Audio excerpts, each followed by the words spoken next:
দুদিন ধরে হাজব্যান্ডের হাতে রান্না খাওয়ার পর আমি এটা বুঝেছি যে আমার চাইতে ভালো রান্না তো ওই করে। তাই আমরা দুজনে মিলে ডিসাইড করেছি যে দিনের কোনো একটা বা দুটো রান্না ও করবে। তো সেই মতো আজ আমাদের ডিনারের ব্যবস্থা হয়েছিল। দুর্দান্ত রান্না করেছিল। আজকেও কি বানিয়েছিল আজ চলুন আপনাদের বলি। ও আজ বানিয়েছিল শাক, তাও আবার বড়ি আর আলু দিয়ে। এত ভালো রান্না যে ও কিভাবে করছে, হয় না এক একজনের হাতের রান্নাটাই খুব টেস্টি হয়, হাতেই সেই স্বাদ থাকে, ওর ব্যাপারে এইটাই হয়েছে।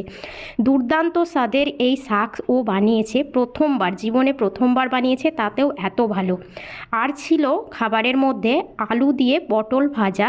এটাও খুবই ভালো হয়েছে। আমি সচরাচর আলু দিয়ে পটল ভাজা খাই না, তবে আজ খুব ভালো হয়েছে। আর আগের দিনের ওই শুকনো শুকনো মাংসটা আমার এত ভালো লেগেছিল, তো আজকে সেই মাংসটাই হয়েছে। আর কতটা সেদ্ধ হয়েছে দেখো, পুরো সবজির মতো মাংসটাকে ভাতে মাখিয়ে খাওয়া যাচ্ছে।